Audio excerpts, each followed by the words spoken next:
Assalamualaikum warahmatullahi wabarakatuh. Alhamdulillahirabbil alamin, wassalatu wassalamu ala asyrafil anbiya'i wal mursalin sayyidina wa maulana Muhammadin wa ala alihi wa sahbihi ajma'in. La haula wa la quwwata illa billahil aliyyil azim. Amma ba'd.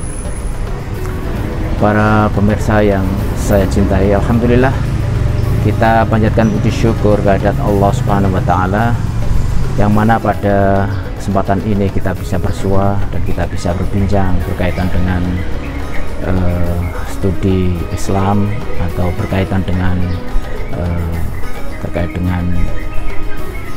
kajian pada saat ini. Para pemirsa yang dicintai Allah Subhanahu wa taala, dalam kehidupan kita ini kita sering berpikir, kita sering dianjurkan untuk selalu tafakkur.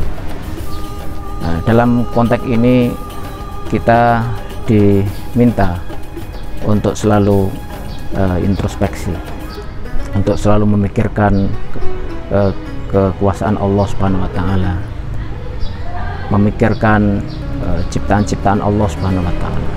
Sebagaimana kita saat ini rasakan udara yang kita hirup, kemudian panas yang kita terima dari sinar matahari, kemudian tanah yang sekarang kita pijak, ini semuanya itu adalah karena Allah Subhanahu wa taala memberikannya itu.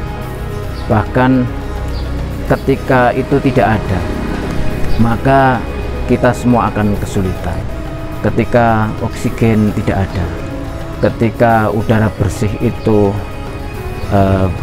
terkontaminasi dengan polusi, ketika kemudian tanah yang kita pijak ini kebanjiran, itu semua kita akan mengalami kesusahan. Dengan tafakkur, dengan kita berpikir atas nikmat-nikmat Allah Subhanahu wa taala itu, kita akan menemukan kesadaran baru. Kita akan mendapatkan enlightenment, mendapatkan pencerahan terkait dengan alangkah dahsyatnya Allah Subhanahu wa taala menyediakan seluruh fasilitas itu kepada kita. Dalam konteks tafakkur kita juga bisa muhasabah terhadap diri kita. Kita diberikan fasilitas oleh Allah berupa anak, barangkali kita diberikan tempat tinggal, kita diberikan kesehatan, bahkan nikmat yang luar biasa diberikan oleh Allah Subhanahu wa taala berupa nikmat iman Islam, nikmat tauhid. Kita seringkali tidak merasakan. Kita bisa mengayunkan langkah dari rumah ke sekolah, dari rumah ke kampus, dari rumah ke masjid, dari rumah ke tempat yang mungkin tempat lain yang kita tuju.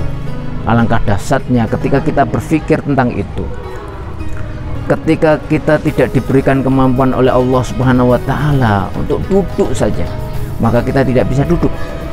Ketika Allah tidak memberikan kesempatan kita untuk bisa menjalankan kaki kita karena mungkin sakit, maka kita tidak bisa menjalankan kaki kita itu ke tempat yang kita tuju.